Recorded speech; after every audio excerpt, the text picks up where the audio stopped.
Hey guys, it's your host Julian. This week I'm sitting down with Bill Wray to talk about his time on the original run of Ren and Stimpy, as well as his time working with some Spumco legends like Scott Wills, Lynne Naylor, and the late Chris Reccardi. I want to give a special shout out to all the patrons that help support this podcast. Bill, Brent, Bryce, Eight-Legged Bird, Jacob, and Jordan. Thank you all so much for your support. It truly means a lot. If you want to become a member of our Patreon channel to help support this show and get all these episodes early and ad-free, follow the link below and sign up today. Now, let's get to that chat with Bill.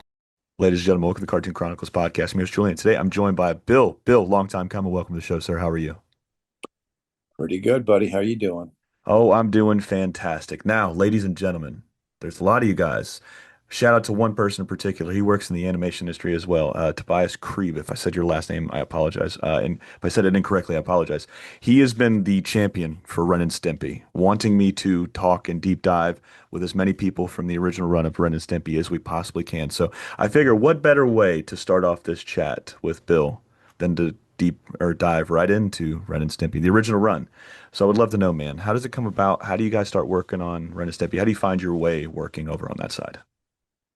Well, John and I were close friends way back when we started. Well, actually, he hadn't started in the business yet. His girlfriend, Lynn, and I met at uh, Filmation. Hmm. She was a in-betweener there, I believe. I don't think she was animating yet then. And I was a layout artist. And we were working on shows at that time, like the last episode, the last year of Fat Albert.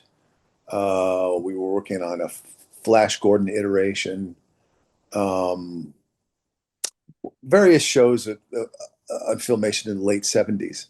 And her and I became friends. Um, and I was like every guy in the animation business, whenever you meet a very attractive woman who can draw, it's like there's a line, Hmm. I mean, so it's like it, it sounds sexist to say it now because there's so many more women in the business, but back then it was kind of scared, not that there weren't women in there, there were, but it was a minority. Hmm. And so I was excited to meet her. And then she started telling me about her boyfriend. Oh, you and my boyfriend will get along. I don't want to hear about your boyfriend. I don't want to know about your boyfriend. But it was inevitable that I met him via another guy who worked on Ren and Stimpy, Eddie Fitzgerald. That Hmm. name may or may not be familiar to you. But oh, this guy's a genius, And he showed me John's drawings, and they were really weird. They were kind of good, but at that point, kind of still crude. Hmm. But like a very, I don't know if you know who Basil Wolverton is. I don't know. Yeah, he's a Let me write cartoonist that down. from the 1950s and 60s who was known for drawing the most ugliest woman in the world for the cover of Mad magazine, when it was back when it was a little comic book. But in other words, John's work was really weird and kind of ugly, but there was some talent there. Hmm. And it was sort of shocking because I was just sort of used to everything in the animation business being so bland. But we met and we just hit it off, and we started hanging out, and we would go we both love Bob Clampett, in our opinion, the best Warner Brothers director. Um, and we knew a guy named Milt Gray who had 16 millimeter copies of all the best Bob Clampett cartoons. And once a week, we'd go to his house and watch those cartoons. And we would all dream of doing a cartoon one day. And him and I, and he had another friend named Felix Forte, and another friend named Jim Gomez.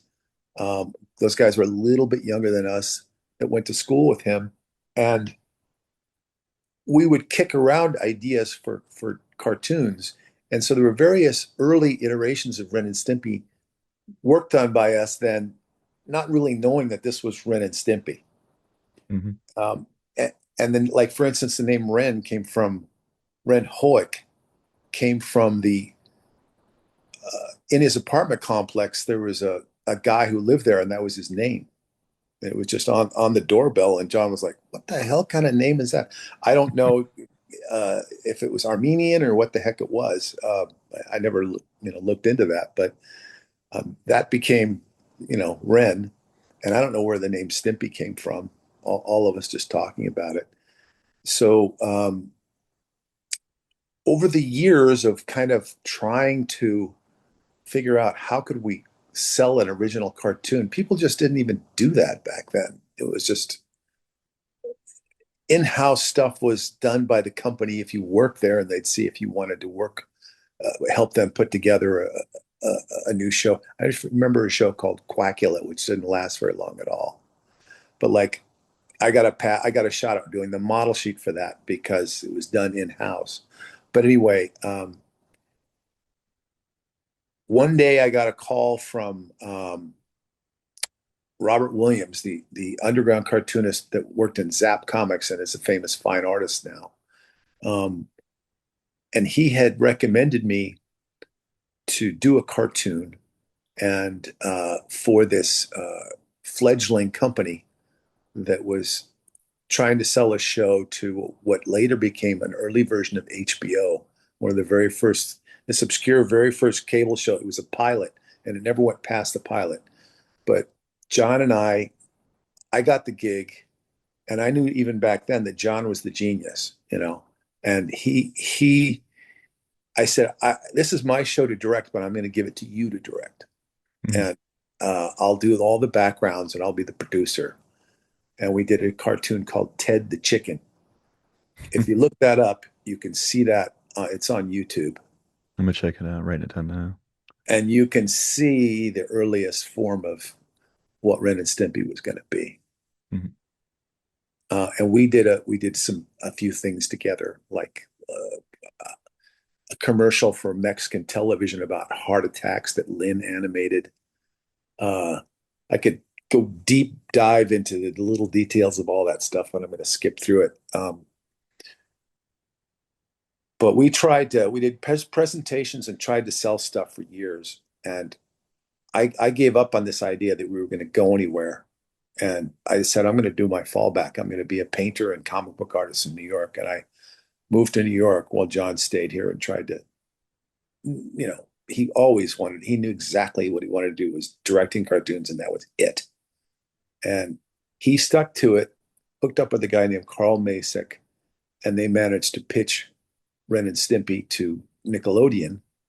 And Vanessa Coffey, the original producer, um, bought the show, but it wasn't even called Ren and Stimpy then. It was called Our Gang or Your Gang. I think that's what it was.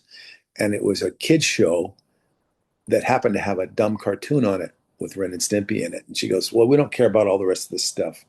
We want this Ren and Stimpy cartoon. Develop that." And he ended up doing the pilot with Lynn and Bob Camp, and Jim worked on it too a bit, Jim Gomez. And he asked me to come work on it when they sold it. So that's how we got together to work on the actual show. And I can go into more detail about the show itself if you want. Oh, absolutely, man. What was that initial? Did he just call you out of the blue and say, "Hey, we got this show. Come on back to California"? Now, there's so much stuff that goes on. It comes in and out of my old mind. But I originally got called by him uh, uh, about at least a year and a half before to work on Mighty Mouse. If you remember, John worked Hmm. with Ralph Bakshi on that. That was one of his first big gigs. And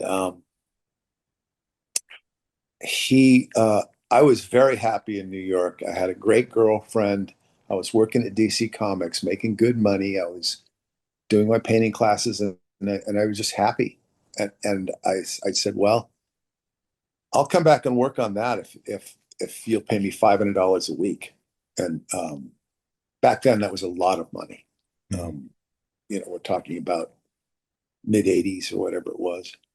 And uh, he just laughed, and that was the end of that. So he did he did Mighty Mouse, and then he did Beanie and Cecil, and that didn't last very long. That didn't last long enough for me to come out and work on it.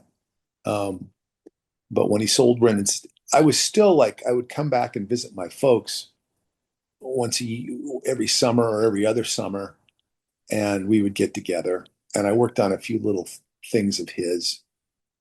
And he called me again and said, "Well, we sold Ren and Stimpy." Really? You want to come out for that? And I said, I wasn't. I mean, they did. I promised him if we ever sold Ren and Stimpy, I would come out. So there's a lot more detail to that, but I'll just leave it at that. That at that point, I decided that I was willing to come back and live in LA again, and couldn't wait to work on the cartoon. Now, with I want to know, man, like how long, and I know this is a very long time ago, but like how long from that call to you saying, yeah, I'll come back out, did it take for you to get back out there and start working on it? Was it already in production? Was it pre-production? Do you remember? Well, he had done the pilot, and the pilot sold the show, and I did get out there in time to work on the very first show. Hmm. You know, it was started before I got there, but not hadn't been started for long. Now, when he's bringing you out there, do you have an idea of where you want to fit in? Does he want you to do backgrounds and paints for that one? Like, Yeah, what was that he conversation says like? you will. It was always the thing we both knew that I would run the background department. And back then, some of the responsibilities of the background department are really today what you would call art directing. Hmm. But really, ultimately, the art director of that show was John himself. Hmm. He was ultimately the director of everything on that show for those first 2 years. Um, and the rest of us were sort of working for him, of course. Um, but yeah, I ran the background department. But to my chagrin, he had hired two other painters that were to work for me, and I had nothing to say about it. And that was a nightmare because John had a way of getting interested in an artist if they were weirdly esoteric and they felt original. Hmm. And both of these women um, had something, had something offbeat, but they couldn't match what I did. Hmm. What I did is what John wanted. So I tried to train them, and an animation production with deadlines is not a training ground. Hmm. You kind of have to be, if you have to be trained at all, you better be pretty experienced and good from the get-go. And they were very difficult to work with. Um, so I had to struggle to make the shows look good in that first year. Um, and then I put my foot down with John and I said, I have to hire professional artists on Hmm. season two. And that's when I hired Scott Wills and Glenn Barr.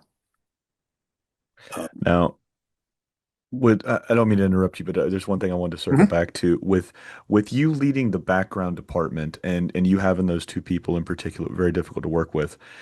What is some of like the conversations you and John are having as far as like the aesthetic of the show? I know you said backgrounds back then are kind of like what art directors are now. They usually split them character and backgrounds. But what were some of those conversations to build the world that Ren and Stimpy inhabited were like? Do you remember any of those?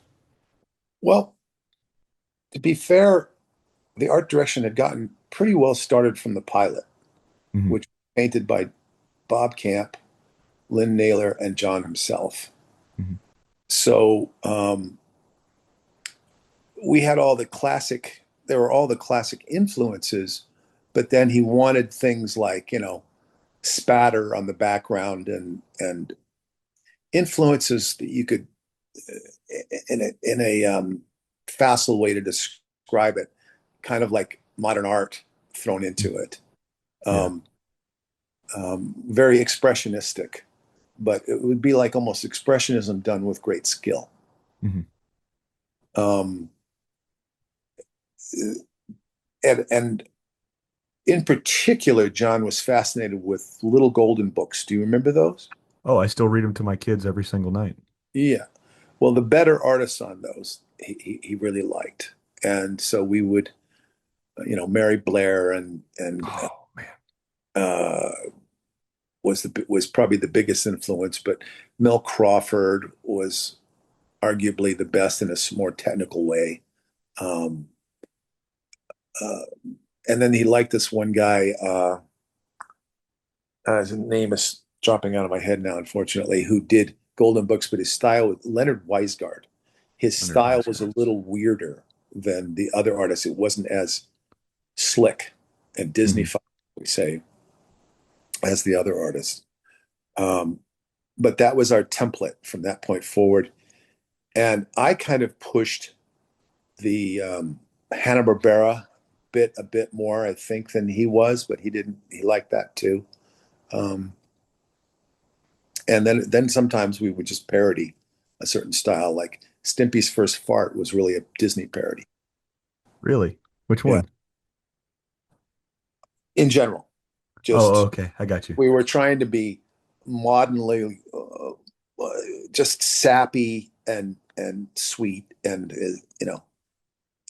as Disney as you could be, and then Snippy would fall in the gutter and a truck would run his head over. It would just it would, we push that sweetness, but instead of it being a little friend or a little animal, it was a fart. You know,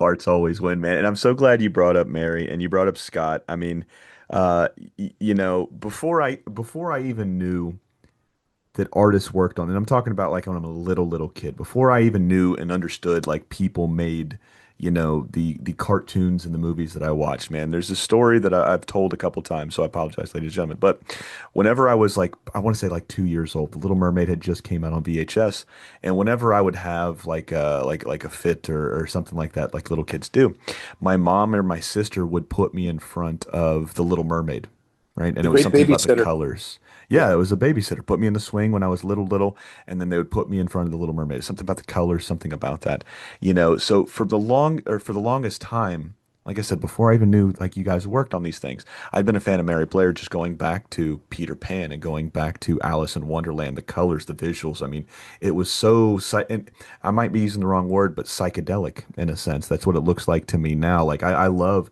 eating a couple edibles or smoking a couple joints and then just going and just perusing Mary's back catalog. I mean, it's some of the most beautiful stuff I've ever seen in my life. Um, so to know that you guys were kind of like honing in and using her as a sample. And when I talked to Scott a couple weeks back, he had said the same thing. And it was him visiting you. And we're skipping ahead, so we'll come back to Ren and Stimpy. But it was him coming and visiting you. I think he said at your house, he had seen a piece of art you had, and it was from Charlie Harper, and you didn't know who it was. So he took him out of the frame when they were trying to figure out the flow and the style for Jack. And then I think he said he photocopied him and he saw like the name or the initials, Charlie Harper, on there, and then he found the tone, or he found the emotion that he was looking for. It was Mary Blair and Charlie Harper is like what he kind of spun into, that, and what is the word I'm looking for, that influenced his style for Jack. mhm. So I love all these names. I'm If you ever see me looking off the side, I'm writing stuff down. I mean, I've written down every artist name you said over here, as well as Ted the Chicken, for things for me to check out after, man. But um, with Ren and Stimpy, getting back to Ren and Stimpy here, you said you had just gotten Scott the job. Who was the other artist? Tony? Is that No, Glenn Barr. Glenn Barr? So I you knew hired. him. He's been a long time sort of cartoon style fine artist, Mhm. um, terrific painter. But he was doing covers for a magazine called Film Threat, Film threat. um, a pro fanzine Mhm. on film, and he would paint the covers of various celebrities, pretty much each issue, if I remember correctly. And so that style I thought fit the show. Mhm. And the way I cast them on the show was that um, I controlled the general look of it and did final paintings, but I did color keys for the both of them for quite a while, and they would work from those. And Scott got cast as the close-up guy when I wasn't doing them, and then Glenn sort of got everything else. Mhm. He ended up doing finals of scenes of rooms or whatever it might be, or establishing shots. Now, I know I had asked you this question and you said we would save it for here, man. But Scott, man, he's my favorite artist of all time. What was it? How did you find? Obviously, you said you found Glenn because of the Film Threat magazine covers that he would paint. How did you find Scott? Was Scott working with I Glenn? didn't find him really. It was a friend of a guy, a layout Hmm. artist there named Charlie Bean, who's Yeah. since become a director at Disney. Hmm. Uh, Charlie, it's so funny because he's so different now. But Charlie was like the real. He was a really young, one of the youngest artists in the studio, and he was real hip is the wrong word. That's aging me, but he was a DJ, and he had Patter of the Day down, and He was plugged in. yeah, he was really a cool guy. And he goes, "Oh, I know this guy. He's a good artist." And he does those. Are you familiar with Tower Records? Yes. Well, back then they used to hire artists to do blow-ups of the album covers Hmm. in front of the store, and Scott used to do that. So he had this eye Really? being able to copy shit, and he showed, that was one thing, but didn't tell me if he could paint cartoon backgrounds. But he had a couple of things in his portfolio where it was like little forest scenes with mushrooms and shit like that. And I just went, I don't see Ren and Stimpy here exactly, but I think this guy's going to be able to paint anything I want him to paint, Yeah. which I wasn't wrong. And so he got there, and just for a couple of weeks, I just had him copy Golden Books Hmm. just to get the feel of what we were looking for. And then I kind of, like I said, I would color key something for him and have him do a larger version of it. And over the years, he took over more and more. And when we went over to games, he uh, he took my job. You know, so when I was directing. Now, with this in particular, I know you threw out some names there as far as the Golden Books go, but was there any Golden Books in particular that you can remember by name that you guys might have referenced or you guys used as examples for some of the artists that were coming in? Well, certainly I Can Fly. I can That Mary fly. Blair. Okay. Um, I'm trying to think of one. Oh, yeah, the one in particular, more than any other one, at least for me. I don't know if John felt this way. I can't remember. But there was a more oversized Golden Book, more like about the size of a comic book or a little bit bigger, Mhm. about Huckleberry Hound going to the moon. And it was painted by a guy named Hawley Pratt, who was a Disney guy. And I they did the best cartoon moon painted in that book that I'd ever seen, and I think I've stolen it 3 or 4 times in my career. I think I can paint it now without stealing it anymore. But It's that, reimagined, it's that was repurposed. a huge influence. Now, I've always been fascinated with this, especially with the artists like yourself that got to do like the traditional animation that was before the digital stuff, you know. And it's not a slight on digital stuff, but I just find it fascinating that you could look at something like I've got a couple cells and I've got a couple storyboards. Just knowing somebody like had a thought up here and it went down their arm and they drew it out, right? You know. Um, with something like that, shit, I lost the lost the thought from my question. But with something like that, like, are you referencing? Um, Give me 1 second. Hold on 1 second. Sorry about that, ladies and gentlemen. Had a little issue with the old headset, man. Um, but with these in particular, man, and now I remember where the question was going. With your portfolios, now you can just literally Google anything. You can literally Google, Golden Books, Moon, yada yada yada. It can pull right up. What are you doing to store? Are you guys just clipping things from magazines? You just obviously you can buy these books or you can find these books in the libraries. But how are you guys setting up just like your portfolios to look on to draw inspiration from? Well, we had John in particular had collected this stuff, Hmm. so he would just bring him out and say, "Do something like this," for a certain cartoon, and we would look at them and absorb them and do them. And I had a little bit of that, but not nowhere near the collection he had. And it got me into it. So we would just go to used bookstores and find them all, you know. And I have a gigantic collection of golden books now. It's like, I don't know, 100 of them or something. You got a So favorite one? that might not have referenced Ren and Stimpy, or you might not have pulled up net? Is there one you like to go back and look at? I just I go by the artists, you know. Mhm. As I said, Mel Crawford, cartoony stuff. Holly Pratt was the one I just mentioned for Mhm. the other thing. Um,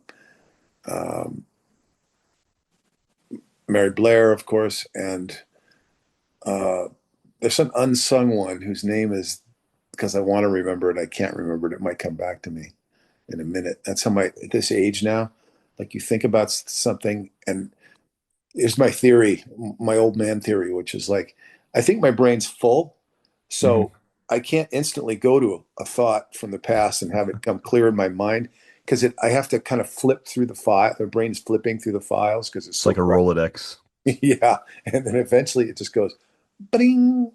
But it's almost just like if I try to think about it too quickly, I'll panic about it and I can't think of the Mhm. name. I mean, Leonard Weisgard came to me. I never really liked his work. John loved his work. I thought it was a little bit ugly. But there's one more guy. He did a golden book called The Fat Little Policeman. Mhm. Whoever is the artist on that, that's the artist I particularly like. Now, was there ever a time where you kind of had, not you in particular, but like maybe backgrounds kind of had to be rung back in a little bit? I mean, was anything too wild for Ren and Stimpy when it was coming from you, John, Scott, and everybody like that? Anything come to mind? Well, no, but it makes me think of something else, which is part of the process thing. John would give me painting lessons, which was hilarious, right? Because John had so much talent, and still does, I imagine, that he could sort of like will himself to paint, even though he wasn't really a painter, if that makes any Hmm. sort of sense.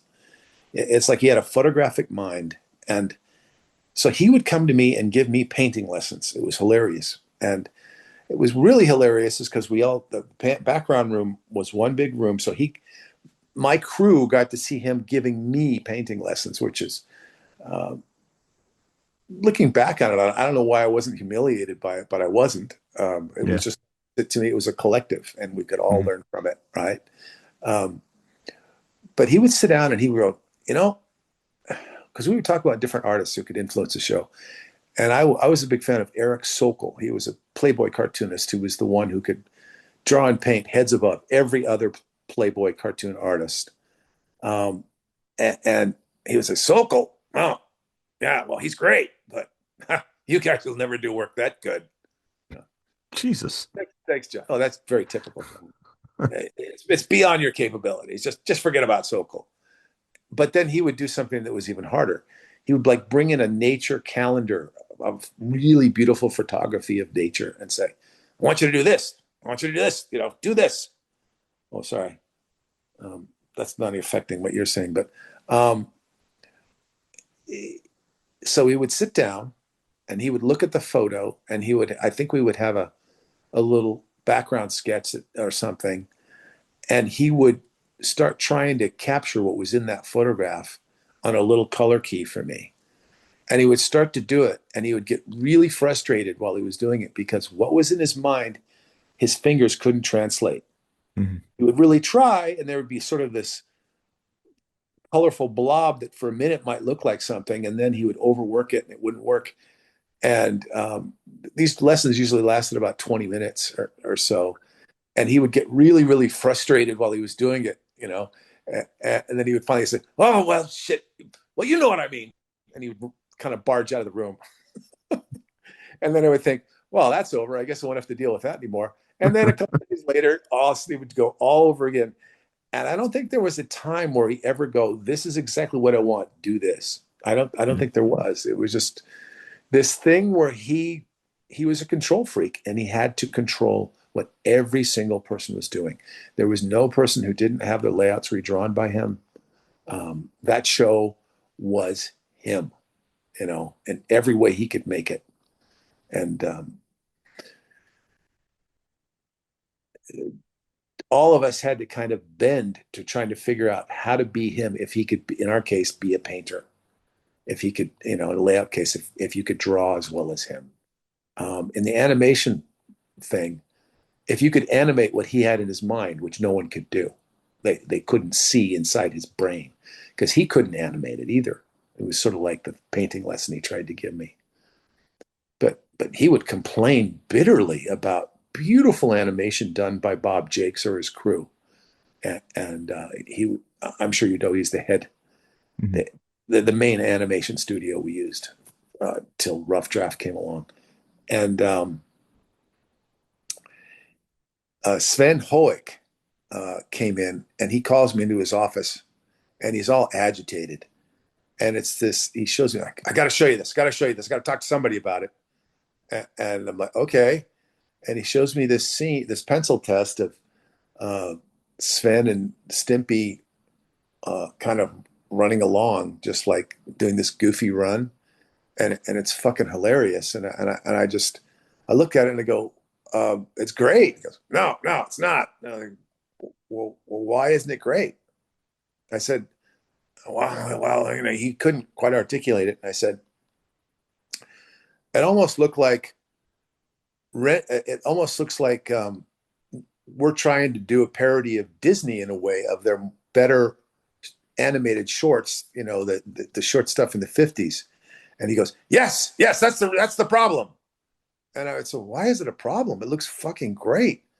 Oh, you don't get it. Get out of here. He's like, he was just never happy because he had to try to get what was in his brain, and he just had to lord over everyone. It was just his compulsion, and it almost killed him because you just can't have the kind of control that he wants to have. It's just not going to work for you, you know. So Now, before I go any further with that one, I pulled up the book, Margaret Weiss Brown and Edith Thatcher Hurd, and pictures that by would be Alice right and here. Martin Provenson for Oh, the the little fat policeman. Robinsons were great. That was the little fat policeman for the golden Okay, I'm book you getting couldn't her. think I'm of. getting her. The Provinsons, male and female, confused with this other guy that I'm trying to think of, whose name I can't think of. Okay. Uh, I thought for sure he did the fat little policeman, but if you say if it's that, it's Was it that. was it this one? Yeah, Yeah. but Yeah. that's looking. His style could be very much like the Provinsons, this artist I'm trying to think of. Yeah, they had Alice and Martin Provenson as far as the pictures by. Okay, that's So that's okay, of course. so there's two questions, and one might sound douchey, but it's like a legitimate question. With working like that, and I'm pretty sure a lot of people listening can relate to working for somebody that is just one, never satisfied, two, is so demanding, and then three is just very, very controlling. But how much of that do you think influenced you to be the artist you are today? Like I said, I know you. I've got one of the books that you did the covers for. It was I'll pull it out and I'll show you. I can't think of the cover for it. It's cartoons in the 90s, whatever. Done like a decade, 15 years ago, somewhere around there. Maybe it's actually 2002, 2003, because I think it was still the second season of Dexter. But I've got it over there and I'll show you. That's where I remember like really going, oh fuck, I want to Google search this guy because I bought it when I started the podcast, doing a deep dive on all the shows, and I see all these names pop up. And then I get hooked into your art by obviously some of the shows that you worked on when I was a young kid, but your paintings now. But how much of that time working there, and like I said, that demanding, um, just boss, I guess, never satisfied, never happy, made you the artist you are today? Well, I'm old school, and I had a difficult father who was impossible to please. So I was just used to that from male figures. Hmm. And I had a I had it for myself. I didn't think my work was good enough. I never did. I mean, later, yes, later I've come to say, yeah, yeah, okay, you're a good painter. But You talking imposter I, syndrome, or huh? are you talking like imposter syndrome, or just always trying to be better? Um, I'm not sure if I've heard the term imposter syndrome. You'd have to break that down for me. It's like they're gonna find out I'm a fraud. I'm not really as good as I think I am. A lot of doubt, a lot of, it's shit like that. It's just like you get Yeah, inside your own head. uh, but it was just like I never thought of it as being a fraud. I just thought I wasn't good enough, because Yeah. the standards of my of what I liked, I said I can't reach that. I can't be Frazetta, and I want to be. I Oh, can't. I can't great be. cover artist. I can't be J.C. Linedecker, but I want to be. And that stuff blinded me so bad it fucked me up in career path choices because I was so in love. I'm kind of veering way off here, but I was so in love with those classic illustrators that I was in New York, well placed to be in the fine art community of where Shepard Fairey came up and all that shit because I'd done graffiti art a little bit, but I hated contemporary art at that time, right where I lived, right where I could have been a part of it. I was the rebel in the middle of it all, wanted to be the old school that was shit upon, by everyone. And that kind of hurt me career wise as being a fine artist, but it didn't skill wise because it made me strive to be as good as those guys. Hmm. But I still don't think I was ever somebody who was like a Norman Rockwell who looked at someone like J.C. Linedecker and in the end topped him, arguably topped him, certainly career wise. He destroyed J.C. Linedecker. Linedecker was the Saturday Evening Post cover artist that was before him that he kind of lifted his whole style from and then made it more realistic. Hmm. I'm really getting off into the weeds here, but to get back to the question, most of the time I didn't mind that John was pushing me, Hmm. but it could be hard at times where it was like you absolutely knew you had done something better than you'd done before, and you bring it into him, and he'd look at it, and sometimes he would just grunt, and it would be accepted. But there'd be times where he'd take a color key and heave it across the room and sit and have a little tantrum and say, Hmm. "You're fucking with me, aren't you? I, you know what I want, and you won't give it to me." So he was kind of like he used to describe his father as being someone who was like that to him, who was very difficult. My friend Jim, who grew up with John more than I did, say that was all a fantasy. He made that up. His father was a great guy, but so really, the father in his world that he couldn't satisfy was himself somehow. And I can't even explain that really very well. But he just had to be dissatisfied. That's where that's what he unconsciously wanted. And I had to steel myself from not getting mad about that stuff and not being crushed by it. But I just said, I had enough confidence to know, well, we're doing stuff that's better than anybody else right now. So, but our bar wasn't very high. If you look at the art direction on old cartoons from the 60s and 70s, yeah, they would have great designs, but shitty animation and Hmm. dumbass stories. And I mean, as a child, they're great, but nobody was doing the 1940s. No one was doing, Bob Clamper cartoon, and nobody ever will. Yeah. It's a different time, and nobody'd spend that kind of money on a silly kids cartoon anymore, doing it by hand like that. Can you I might have to take a picture and send it to you, but I don't think you can see it back there because I can't really see it back there. But I took the Great Piggy Bank. Space Ghost up there, didn't I? Oh yeah, Space Ghost. I'm such a big fan, but it's the Daffy from Bob Clampett's the great he's right there by Luffy and his girl. I'll send you a picture of it, man. But he is my favorite out of all the Warner Brothers. It's Bob Clampett. I got to talk to his daughter Ruth not too We used it's to been a go. couple years We used ago. to go to. We used to go to parties at his house Yeah. Did and you ever get visit. to meet him when he was still around?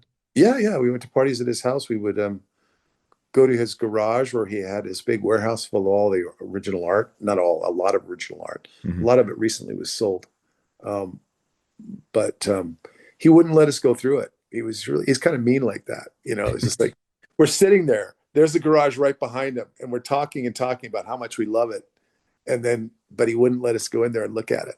It's just No. like he had this sadistic side to him that it gave him some sort of uh, that's how he got his jollies. And in fact, one party at his house, Eddie Fitzgerald had brought his new baby with him, and somehow Bob, oh, I don't know who brought it, but someone had a life-size fake baby, and I don't know how we were drunk, and I don't know what happened, but somehow uh, this thing happened where somebody smacked the baby, the fake baby, Jesus. and the real baby laughed.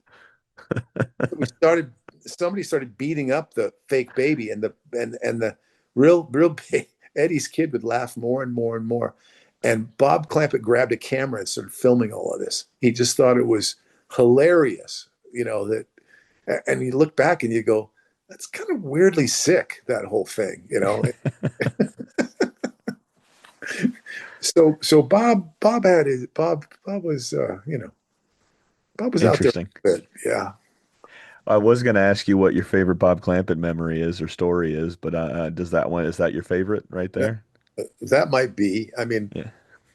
but if there was a favorite Bob Clampett moment that cemented, I mean, I always knew Kitty Cornered was one of my favorite cartoons, and I always knew that I knew his name on there and Chuck Jones's name. And as a teenager, when he would like, I saw Chuck Jones lecture at a college once and went there and to see it, and I was all excited by it. Um, but the Clampett moment was at the San Diego Con. I had never seen his flat out racist cartoons. Have you seen Hmm. those ones? The ones that they used to Cold have Black, over on YouTube. Yeah.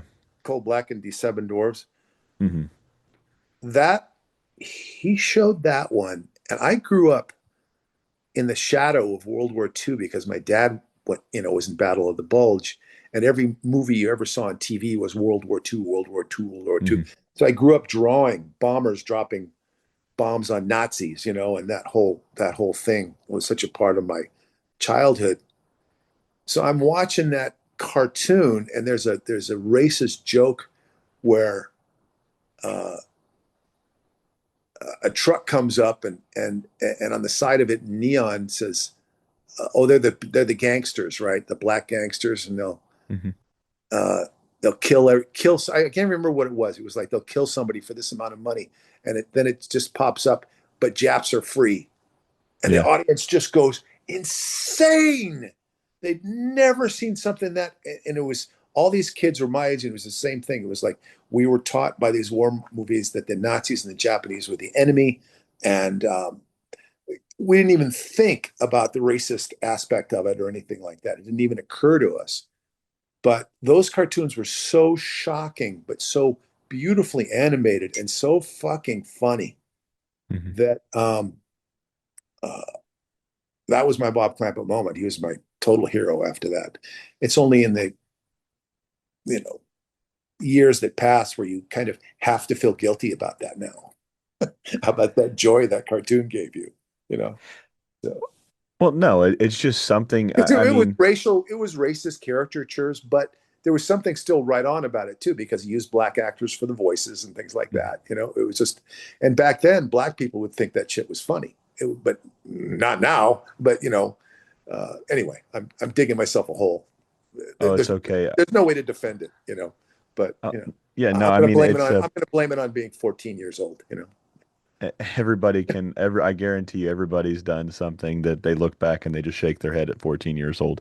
I Yeah, mean, my generation's just lucky that we didn't have cell phones and camera phones and social media because I'm pretty sure we would have been just as depraved as the generation that came after. Well, I mean, we're in the same generation, so it's just a fucking few years younger type of that. I don't know even know what I'm talking about at this point now, but nonetheless, man, so we were talking about Ren and Stimpy and just how that kind of shaped you and kind of how you had to work around John's idiosyncrasies and then his just unpleasing or unsatisfied manner. Now let's talk about some of the positives, man.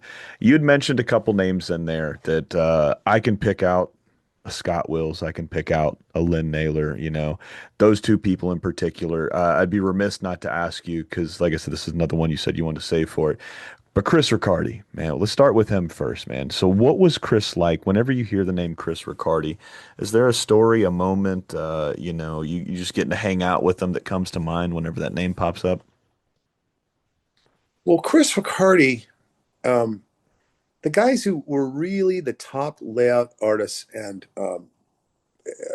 Jim Smith would Hmm. be the Jim Smith, Bob Camp, John were clearly the best artists there, and Chris Reccardi was right behind them, Hmm. but he was younger, and he, I could tell. I tried to be his friend. Hmm. What went wrong with that was when I first got to LA, I needed to have a roommate. I still was maintaining a place back in New York. I wasn't even sure. Hey, is this all real? I didn't pick up my stakes completely. They were still back in New York. I was still paying rent on a loft space back there, and so I needed a roommate and just a cheap living situation in California. And Chris turned out had he was trying to rent a room. It was sort of the same scenario. I think he had gotten a place. He moved closer to the studio from wherever he was from. And I went over to his house. He seemed like a fun guy. And he showed me the room that I was supposed to live in. And it was basically just a cubbyhole. And I was too old by then. By then I was in my early 30s. And I wasn't going to live in a cubbyhole. Maybe when I was, you know, 19, I would have done it. But I'm not living in a closet. And so I backed out of saying, because I liked him so much, I basically said I would do it without even seeing it. But then when I Hmm. saw it, and that kind of put a little damper on our friendship, I think, our budding friendship kind of went back down to nothing. And I would stop in his room once in a while and talk to him and look at his drawings, but I could never get him to warm up to me. Hmm. And then he, everyone knows about this. It's a little talking out of school, but Lynne was working there and still with John, and their relationship had been rough for a while. And she and Chris hit it off and ended up having a secret relationship there, Hmm. and ultimately end up, being together. But John found out about it and fired him. And I was a defender of his, but I couldn't change his mind about that. Like kind of put the show ahead of your personal feelings. Of how am I supposed to do that? Which he's got a point.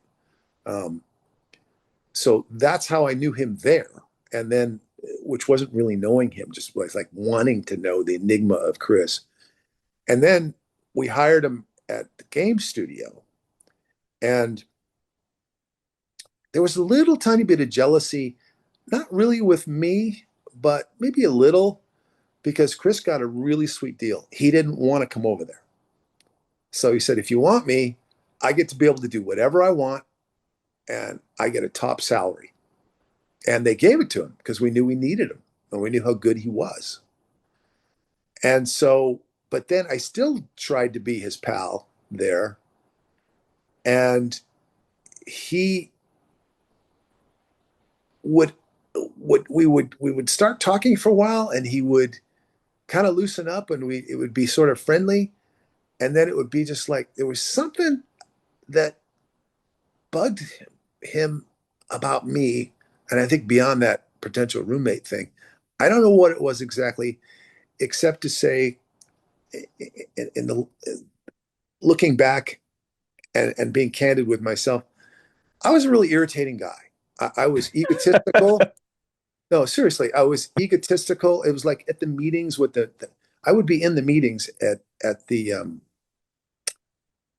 with Geraldine Laybourne and Vanessa Coffey talking to New York and all that. And I would throw my opinion out there like I was on Bob Camp's level, which I was Hmm. not. But I hadn't gotten the memo, you know. So I think I rubbed a lot of people the wrong way because I didn't soft pedal anything. I just said what I felt, and I was flat out arrogant, you know. So um, I don't think Chris liked that. He was a much more quiet, introspective guy who may have been a little arrogant too, but he kept it to himself. Hmm. He knew how good he was.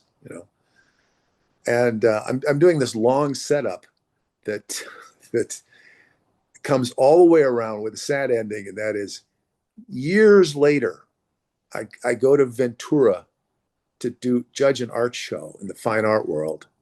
And I know that Chris and Lynne, that's when they were married and when they were living there. And I called up Lynne, and she actually, Lynne had been asking me if I could be in one of my, she could be in one of my painting classes because she wanted to do, um, get away from her girl paintings and do more landscapey, fine arty things. And I thought that, well, that's very flattering. And she goes, I think Chris wants to take the class too. And then that was really flattering, you know. And but somehow that never came about. But I called her then because it was still sort of we're still that was still sort of in the ether. And she goes, "Oh yeah, we'd love to have dinner with you." And I brought my girlfriend with me, and we all had dinner, and we had a great time. And Chris was kind of quiet at first, but once he warmed up after a few cocktails, we talked for like 3 hours, and it was like finally I could tell Chris was opening the door to genuine friendship. And Mhm. it was just like, wow, this feels so great. I was telling my girlfriend when we were leaving, I said, you know how many years I've been working on this guy to be my friend? You know, it was like I was obsessed with it, you know. And I think what it was part of the evening. I laid back and stopped being the guy I'm being right when I'm talking now, the dominant force, you know, and let him have the show. And at the end of the evening, he just goes, I don't know why we're meeting out here. Next time you guys come out, I want you to come to the apartment and I'll make dinner. Oh, And that's really I'm like, cool. oh, wow, that's great. And then a month later, he was killed in that surfing accident. Fuck. You know, it's I like to bring the folks that are no longer here their names up because their work will outshadow anything that I could bring light to, man, but it's something special because there wasn't there's not too many people that like will go back and read the credits. I still it doesn't matter what show it is. It doesn't like I'm watching One Piece now with my oldest kid and there's 1100 episodes, 1200 episodes, and I watch the credits even though I can't read half the names. I'll never be able to speak with most of the people because I don't speak Japanese, but it's just like it's something that I think is owed to the people that created this piece of entertainment that we watched. And Hmm. my oldest son, he's 50-50 depending on, what kind of mood he's. It's 16-year-olds. I'm pretty sure you can remember when you were a 16-year-old, moody as fuck. I know I was. But so we'll watch them and like I said, I like bringing these guys' names up because there's a lot of folks that don't do it and they don't know the artists or they don't want to look into the artists to do this, but I think it's very important. And when they're not here anymore, I think that's the most important because they gave us something, especially when we were kids. Like I said, my favorite episode of Samurai Jack was him and Aaron Springer, Chicken Jack. You know what I mean? So it's like every episode that I loved from all of the TV shows that he worked on was an episode that he boarded. So it's my way of Hmm. paying back to just a phenomenal artist, and we've done that with so many people from across every genre of animation, every era of animation that I've had on with the last 5 years I've been doing this show. So I know it was probably like, kind of shitty to have to sit there and remember all of those stories. Hopefully it brought you No, some no. kind of joy, you know what I mean? It's a part of life, unfortunately, ladies and gentlemen. Um, but I heard you say, like 3 times, like how good he was. What was it about him in particular that you saw as an artist? Like I just see what you guys do and I'm like, holy shit, this is beautiful, right? I don't have the words to describe what you guys can describe because you guys are on the inside. I'm just on the outside looking in. But what made Chris so good at what he did from your perspective? Let me think about that for a second. All right, we're back, man. And that question, what made Chris Riccardi so good from your perspective? Well, there was only, well, that's not completely true, but I'm going to say Bob Camp and Chris learned from John and then did their own thing. Mhm. I, for instance, was still, when I was directing, was still just trying to be remotely as good as anybody there. I was the weakest artist directing at that place. And Chris, from the get go, from the first cartoon he did, he had absorbed all the John isms, shall we say, and maybe even a little Bob Camp isms, and came up with the Chris isms. Mhm. His version of the cartoons there was more stylized than any of us. He was interested in stripping it back down to something simpler. And so you would see a good example of this is that another way to put it is he would create new expressions that Ren and Stimpy had never done, new poses, new ways to animate them, and yet still have the flavor of all the best of the old. And Bob could do that too. All I could do was echo what had been Mhm. done because my drawing wasn't on the level of those guys. I was not a natural cartoonist. That's why I kind of fell more into background painting, something that's more slow and carefully rendered and that kind of thing. But, and Chris, whenever he would work on another show, for instance, I got him he did me a favor and storyboarded one of the episodes of The Mighty Bee, and he didn't really want to do it. And I said, well, just do it in thumbnails and we can just work from that. He goes, all right, I'll do that. And his thumbnails were as good as anybody who'd ever worked on the show. Um, it was just like he had the pure essence of a really good animation artist. You look at their roughs, and that'll be the best thing about their art. It's just sort of a purity of strength in what they do that pours out of their brain completely naturally. They're not looking at anything else. They're an original thinker, Mhm. and that's what Chris had.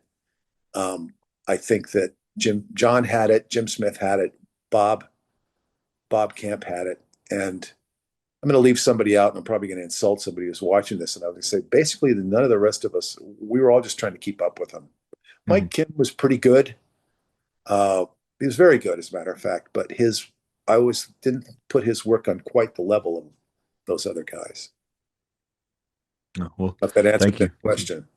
Oh, it did because it's like I said, I'm an outsider looking. I'm just a fan of what you guys do, man. I'm both the best and worst fan of animation when it comes to it because if I can get transported to a different place for 22 minutes, 30 minutes, I don't have to worry about my back hurting. I have to go to work tomorrow. The kids got into a fight. The dog shit on the floor. You know what I mean? It's just I'm just happy to Did you what you see? guys are doing. Did you see many of Chris's personal fine art prints that he was doing before he passed? I did not because I started this show. I think. Do you remember when he passed away? Because I think I started it after he had passed away. I started in 2020 of October 2020. I think he might have Uh, passed away in I, 2019. Yeah, I should know that, but I don't. I don't. I totally don't care. I've never cared about dates for deaths and things like Yeah. that. I should, but he was doing. You could say he was doing a synthesis of the best of that '60s kind of design, but Hmm. yet immediately was identifiable as Chris Reccardi, Yeah. where he could somehow go back in time, be influenced by something, and then regurgitate it as something all new. Original. Yeah, and I think that Lynn could do that too, but not on his level. He was something else. You know? Anyway, Yeah. That like I said, that he was, man. I love going and what I love about and we talked a little bit about this when you guys were building like your influence portfolio. I can't really think of the term that it would be. Samples, I guess, on the music side. But things that would just influence you or might highlight this is how I draw a bush or this is how I'd want to draw a bush, that type of shit. I've since went back and looked at a whole bunch of his stuff and I've gotten to hear some really, really cool Chris stories as well as a few other people that have passed on. Um, let me so interrupt. it's, Can I interrupt you for a second? yeah, Something absolutely. came to mind that I never even thought of before. I was thinking about how Chris and John, to a limited extent, and Jim had Jim Smith had done the music for the show. Hmm. Maybe there's something about the rhythm in music and the ability to play instruments that makes them be able to put rhythm into their art. I've never All of thought of them it were before. musicians. Well, John wanted to be, and he had a Hmm. sense of it. but he wasn't really a musician, you know. Mhm. But I'm just saying, like, what? How could he, the thinking that goes on to have that complete confidence? I think it's because I think a person who can compose music is going to be able to compose a picture. This is just off the Yeah. top of my head. I never thought of it before. I don't know if Well, that has anything to do with it, but oh, it's really weird because I was listening to a podcast today, and it was with Paul Stamets. He's a is it mycologist, the guy that studies mushrooms and stuff like that. And he was on Rogan, and he was talking about how he had went down to South America to do ayahuasca ceremonies essentially, and he had people that were terminally ill, cancer and stuff like that, and they were doing it on indigenous land, and there was indigenous people there, and South America. I can't remember where he said exactly, but the people that were terminally ill would take the ayahuasca, and then just out of like nowhere, this indigenous people started playing the music that would help you kind of go along with the trip, essentially. And it was just, it's weird we're talking about this because I never thought about it either. And then you brought that up, and then I remember hearing that story earlier today, and it was just them kind of guiding you, and the visuals that you would see in your head would move to the beat, even though you didn't know the beat was going on because of the people playing the music. So, I mean, it kind of makes sense. You think about it, it's just life is art, art is life, and then music, we move through our own day. I mean, that's why whenever there's an entrance to a superhero, they've all got their own theme song. They've all got their own sound coming on. So it makes sense to well, me. think about how every part of religion and everything always has singing in it. Hmm. Everything, Yeah. everything, it's totally spiritual. So yeah, Yeah. I mean, it's a valid point. I mean, and like I said, thank you for sharing those stories. And I'm thankful that we have the internet and we have social media because there's a whole bunch of stuff that you can go and find. You can just type Chris Reccardi into Google, and you can just see all of his art. And like I said, I'm just always amazed at his artwork, and so many other folks, man. So like I said, thank you for sharing those stories and those memories. Um, as we start to wind down, because I've almost had you for about an hour, hour and 20 or so, give or take. Um, and I feel like I would be unjust and skipping any more forward into your time in animation because you've had such a vast career, and we spent such a long time on such a little chunk, in the best possible way because I love the stories you told, man. So if you're up for it, I'd love to have you back on, a little bit down the road, and we can do a part two of Bill, and we can go into another sect of your career if you're up for it, man. oh, sure, Um, of course. no, I've thank you. worked in a million places for a million years, so yeah, and I have a way of myopically tearing it all down and taking too long, tearing too long to. I haven't synthesized these stories. All the times I've told them, I haven't made them shorter, because oh, there's this detail. Oh, there's that detail. No, no, no. Don't shorten them, dude. If anything, I want to read a book by you, man. I want to hear all of these stories because the reason I started this show was COVID. We all get sent home. I'm watching my favorite movie of all time, which is the 1990s Teenage Mutant Ninja Turtles. That's the thing that got me into comic books. That's the thing that got me into cartoons. That's the thing that got me into anything pop culture and nerdy and all that other shit, right? I still go every Wednesday to get my comic books.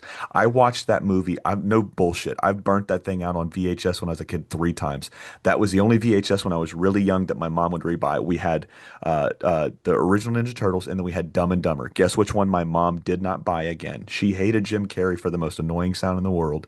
Never bought Dumb and Dumber again. So I would just watch Teenage Mutant Ninja Turtles. During 2020, I just happened to look us up on cleaning, and I see a name. That name is Gary Proper. He's down the street from me. I Google searched him, like trying to figure out like why is this guy? Why have I never thought about this name? Why have I never seen this name before? Even though I've seen this movie thousands of times or hundreds of times at that point. Find out that he was the producer that made this movie happen. He was in Detroit. He used to be the manager. Remember the comedian Gallagher, the guy that would smash the Of course, watermelons? and his So, and his twin brother. and his He, twin brother, Gallagher yeah. too. But they're in Detroit, and they're just doing this. I can't remember what the story was, but they're in Detroit. They walk into a comic book store, and this is when Kevin Eastman and Peter Laird had put up the Ninja Turtles. I think this was the first print. So this is like 85, 84 is when that book came out. But 85 is when he sees it and he picks it up. It's a wall hanger, so it's like $50 at that time. So he goes, "Oh my God, this is the next like thing." He got laughed out of every single office that would take him for a call to make something new, right? And then what happens? Turtles become the most, or not one of, but one of the most recognizable IPs of all time, one of the greatest things for me of all time. And it's all because of this guy taking this comic book and just passing it around, right? Kevin Eastman and Peter Laird and all the other artists that worked into this, they had a lot to do with it as well. But to get it on mainstream like that, it was Gary Proper. Find out he passed away. He was a surfer as well. He's an older guy. And then that led me to wanting to do a show and talking to all just turtle people it dried up really, really quickly. So I switched to, well, I like animation. I like pop culture. I like all this nerdy shit. So I want to talk to all these animators. So just getting to talk to you guys and hear your stories. I love when you guys go on with all the details. And I know other people that listen to my show or watch this show, they love it when you guys go into detail too, because this is not something you get to see in the behind the scenes, DVDs, VHSs, the streamings anymore. You don't get to hear these stories. You get to hear the same creators or the same really, really big composers or big artists, but you don't get to hear about the background painters, the colorists. You don't get to hear about the guys that were in the trenches doing this shit every day. So whenever I get you guys on and you guys get to like really open up and tell me these stories, I'm thankful for it. And I know there's a lot of people out there. So please don't ever shorten your stories because I loved every second of this chat we've had for the last hour, hour and a half. Yeah, well, I've done a little bit of everything, including some Turtles comics. Oh, dude, when did you do Turtles comics? I worked on the Archie iteration way back when they Oh first shit. when they first broke big and were licensing everything to everybody. When Yeah, they changed their I turtle did, masks. yeah, I did a couple of issues of it and an annual or something like that. All right, so don't judge me. I'm going to show you something real quick. I'm still trying to clean up and straighten up the office, but those are all my long boxes right there. And then the comic books are the trades and stuff like that. Um, I know you said we'll probably end it with this last question. Like I said, we'll pick it up on another era of your career. Like I said, I've had an absolute blast talking to you, man. Um, you probably ran in the same circles with him within the animation industry, but Steven DeStefano, do you know who that is? I got him hired on Ren and Stimpy. Oh, well, shit. Here we go then. Did you get to because when he was on last year, I think, and he got to tell me some like really cool stories. Swamp Thing's one of my favorite characters of all time, so we had to do a little Swamp Thing talk. But did you ever get to work on anything in DC when he was working up there? Did you guys work When together? I was working at DC back in the 80s, I went up to the Xerox machine and I saw some assistant there Xeroxing stuff. He looked to be about 15 years old. And I started talking to him for a minute and I go, wait a minute, are you a cartoonist here? Yeah, my name's Steven. Wait a minute, you do Amazing Man? Yeah. I said, how old are you? I think he said 17 or whatever it was, and I'm like, wow, okay. Well, the problem with people like you is I'm no longer the youngest guy in the room. So, but we have worked on several comic books together. And I got him the job at Ren and Stimpy, it was a kind of a nightmare for him because John was not nice to him. Hmm. And then got him to come over to the games Ren and Stimpy. And he saved my ass because he could draw so much better than me. So I Mhm. figured it out that I would rough my boards out and have him clean them up. Just Yeah. he would do little thumbnails and make all my drawings look right and original and fresh. And then the actual cartoons started looking better. They Mhm. didn't look like my crude shit. But yeah, I've known him forever. Uh, we've worked on many other things together too. So, So we'll have to bring he was going to be tomorrow's guest, but he had to go out to Connecticut. So we rescheduled for late. I got think I got to send him the date. I don't think I hit send on that, but sometime in August we're going to chat again for the second time, man. Um, but like I said, the last question I'll ask you about this, and then I'm pretty sure we'll talk comics again when you come back on. But DC, when you were working there, who did you get? Did you fanboy out on anybody? Who was your favorite artist at that time?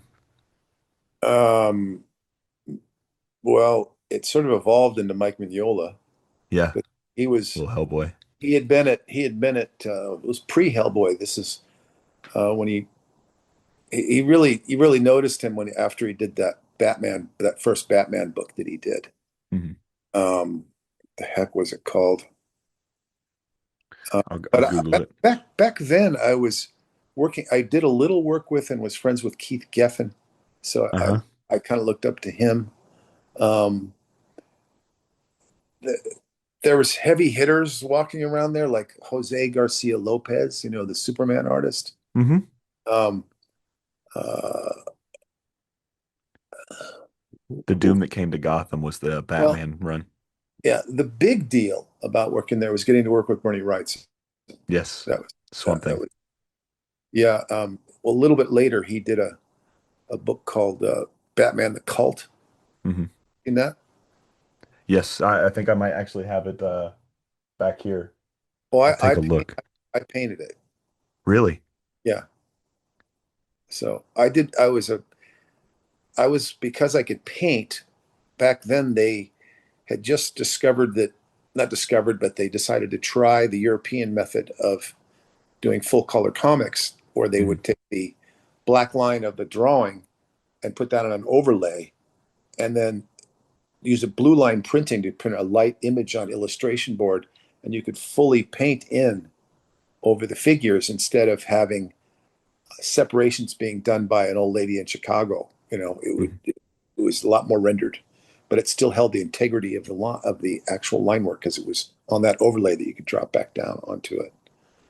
And uh, I, uh, I was I they said you can paint, right? And I'm like, yeah. You want to try doing this book called The Earth Stealers? And it was a Superman book that was drawn by the old Superman artist Kurt Swan and inked by Jerry Ordway, who Hmm. was who was doing those great Superman, the great his great run on Superman at the time. And I painted that one, and that kind of put me in the driver's seat for being the painted graphic novel guy. And they called me one day and said, "Hey, can you come on over, Bill?" And I came over, and he says, "Look, we got a problem here." And I said, "What's that?"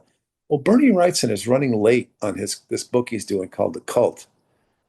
You want to paint it?" And I'm like, um, "Do I want to sleep with Sophia Loren? Is that what you said?" It's like, yeah, that guy's my fucking hero. I even visited him at the studio, the legendary studio where he shared that space with all those other amazing artists. And he didn't really know me though.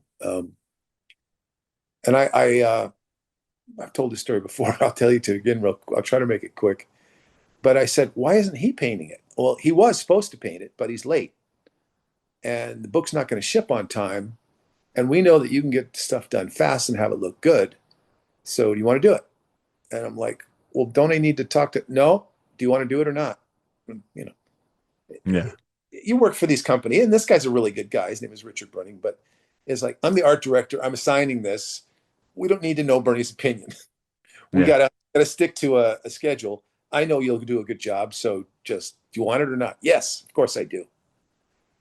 And that's it. It's already late. Get started. So I go home. I literally start working on it the next day. And I'm working for about 4 or 5 days, and I'm pretty fast, but I'm trying to do my best work on it. And I've got about eight or nine pages done. My phone rings. Bill Wray? Yeah. Bernie Wrightson. Oh, hi, Bernie. Where are you? What's your address? Oh, it's West Broadway, and so, okay, I'll be right over. All right. And he comes into my studio. My studio, it opens the way that lofts are set up, on your floor where it opens, it goes right into your studio, so Hmm. he just walks from there's no, he comes straight out of the elevator and goes straight into my room, right? And he's like, no introductions or anything like that, no small talk. He's literally pacing the room like a caged panther. And, where's the art? Let me see the art. I got to see it. And I'm like, okay, okay, okay, okay. Gather the pages together, put them in order, hand them to him all nervous. And he's looking at them and he's like, he's kind of almost panting, because he was so angry, but internalizing it not too well, but he was in control. And you could watch him, and slowly he was like, but he was really looking at him. Hmm. Each page he was looking at it for a minute or two. And I mean, that doesn't sound like a long time, but when just stare at something for 2 minutes and That's a long time. realize it's a long fucking time. And he looks through the 8 pages, doesn't say anything. And he looks up at me and I can see he's relaxed a little bit. Not completely, but he's relaxed more. And there's a look of looking back, I realized what this was. It was like a look of acceptance and slight relief. He's not Hmm. happy because they did this without asking him. He's still pissed. But he's like, It's in good hands. I see what you're doing here. It's not exactly what I would do, but keep going. And then he just gets up and leaves. He doesn't even say, pardon me for barging in and anything like that. He still just had to get out of there because he was still upset that the whole thing had happened. But in the end, the book was a big success for the both of us, particularly him. And he would invite me out to his place in Woodstock, and we became friends. Not real close friends, but friends. You know? And just a quick counterpoint to that great moment. I mean, I knew he really liked it because I ended up doing a Punisher book with him late at Marvel, and he invited me to do that. But I'm going up to DC, and I've kind of got the feather in my hat. You know, I'm Hmm. like, hey, I colored the Bernie Wrightson book, and everybody's not gaga over it, and blah blah blah blah. And Jim Starlin's there. Do you know who that is? Oh, yes, that's Thanos. Yeah. And Jim wrote the book. Hmm. Jim says, Bill, yeah. And he doesn't say we haven't met. My name is Jim Starlin, anything like that. I just knew who he was, and he knew that I knew who he was. Hmm. And he said, I want to talk to you. I'm like, okay. And he goes, and he looks around, he finds an office. I think it was Julie Schwartz's office. No, and he wasn't there. Closes the door and says, the cult. Yeah. I just want to tell you about the coloring. And I'm like, yeah. He goes, it's fucking shit. And I'm like, maybe I needed a little bit of humility at this point or something, but unfortunately, he doesn't know me. I don't know him. I don't know what he's capable in the arena of violence, but I was immediately ready to destroy him. Now, I I, I was a bodybuilder and could box just a little bit, but had this terrible temper that I couldn't let myself switch to because that was my dad. My dad Hmm. was a violent man. And I immediately saw my dad coming out and holding him out the window, you know? And so I said, okay. And I just turned and left the building and went back to my studio, you know, because it was like I couldn't spend one more second with him or I would have killed or attempted to kill him, you know? Yeah. And it was just like whenever Bernie had parties, he'd be there and we would kind of like hard eye each other a little bit, you know, but it's like, you know, everybody's got an opinion. And Jim was not happy with my work on him. So, and certain other people weren't either. It wasn't, I mean, you can never satisfy everybody. And, you know, the story, if you remember, it's kind of like a metaphor for Batman's acid trip. Hmm. And I've dropped acid a lot when I was a kid. And so when he was under control by the villain under this acid trip, the colors reflected it, you know? And Bernie totally got that. Is that I figured out how he got it was I was at his a painting on the inside in his home where the colors were electric acidy, unlike anything. It was quite. It was along the lines of what I was doing, but even more intense. So Hmm. he had his range. You know, he could, and he in the heat of that moment, he could figure out, yeah, this works for this story, and that's the most important thing. Credit to him. Hey man, he got it. And this is the second time I've gotten two artists to talk about Bernie. I'm gonna show you something real quick before we sign off here, man. But like I said, I'm a real big fan, and I thought I had that trait. It might be upstairs, the one with you and Bernie and Jim. But like I said, I'm a huge Swamp Thing fan, Yeah, and I haven't. This is only the second story in 5 years that I've gotten to hear about Bernie, and then Steven had told me I'm one about Lennon as well. Um, but thank you, like I said, thank you for all the stories. Have you and Jim made up since then? Starlin? Yeah. No, our paths never really crossed much. Once I moved out of New York, it didn't. And we were never friends, so there's like nothing to make up to, you know. Yeah, I It- mean, being a dick, whether you're a friend or not, I mean, it's you can kind of make amends to it. yeah, well, I think that would be up to him. And he's not going to reach out for that. The guy, we all have our egos, and he had a big one, and rightly so. Hmm. It was a little bit painful because I grew up on. He's a little bit older than me, but just Hmm. those couple of years in comic can make a difference between the amateur and the pro. So of course I was a giant fan of his work from Marvel, and to have him strip me down like that was not a good moment. Well, no, but what was a good moment was this chat with you, man. I can't wait to do this again. Like I said, dude, the next time you come on, and it's gonna be soon, I'm sure. We're gonna delve into the next part of your career. Like I said, just going and looking at all the things you've worked on. You've worked on. I don't have to tell you this. You've worked on some really cool shit, Bill. So I'm looking forward to getting to talk to you next time, and hopefully next time. We can also do a little animation talk, but I would love to do a bunch of your artwork talk because just looking at your stuff, like the stuff you do in animation is so fucking cool, but looking at your art pieces is even cooler. Hopefully that's not like a slight or a disrespectful type of thing, but it's just like it's what you do with colors. And like I said, I don't have the words to kind of articulate at your level when it comes to art.